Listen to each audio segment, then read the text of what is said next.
Maybe we should just resort to the old-fashioned way of predicting what's going to happen by reading the tea leaves. It worked in the past. It did, you know. Look at that. Oh, look. That bodes well, doesn't it? That's no help either. Maybe we'll have more joy with these things. Yes, the old tarot cards. Yes, it was a century ago that these cards went from being the preserve of mystics and occultists to the mainstay of front parlours across the land. Angelica Bell looks at tarot's timeline. Where do we go? Nobody knows. Whether we're prepared to admit it or not, most of us are quite seduced at the mysterious powers of someone looking into our future. And tarot cards certainly are mysterious.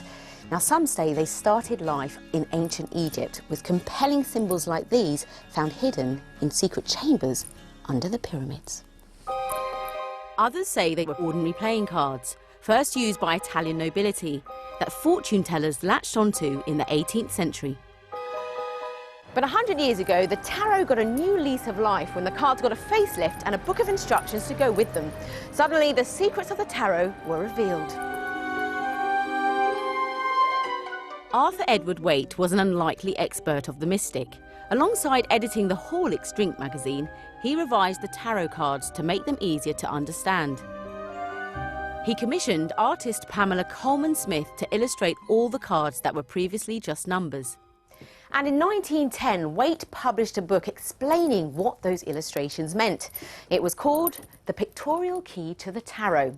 Now, anyone, it seemed, could be a tarot reader. A century later, Debbie Winterbourne now teaches tarot to the masses with the help of Waite's cards. Before the Rider-Waite, you had different decks, like this one, where you wouldn't have any pictures, just a number. So if I, for example, show you this card here and tell you it's the 10 of Wands, what would you think it might mean? I think we were going to play noughts and crosses or something. Yeah. Yeah. It's clueless, really, isn't it? Yeah. There's not much to get from the picture. But Arthur Edward Waite put pictures on lots of the tarot cards. So this is the 10 of Wands now. Have a guess at what you think that means.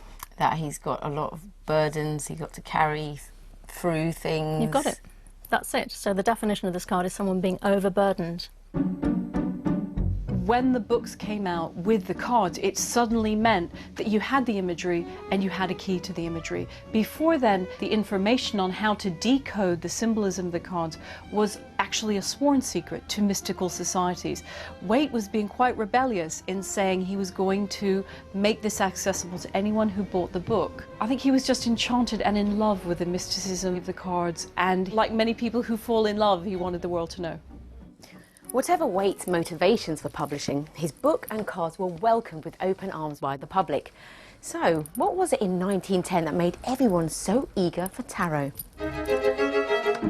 In around 1910, what's extraordinary is that the late Victorian Edwardians were in kind of a backlash against this era of Darwinism, of the invention of electricity, and people was kind of worshipping science. And then there's this whole wave saying, yes, but there's a lot that science can't explain. Some say that's why the Victorians developed a fascination with the occult and magic. It was like an alternative faith. Also, tarot and seances were an excuse for a bit of a get-together. And things haven't changed much today. We're 100 years on now from Waite's time. It's the internet age. We've learnt about our genetic makeup, even photographed the surface of Mars. So who now would still believe a set of cards could tell you anything? Plenty of people, it seems. Tarot still has an audience. These ladies are about to hear some home truths, revealed by tarot reader Anya Marchik.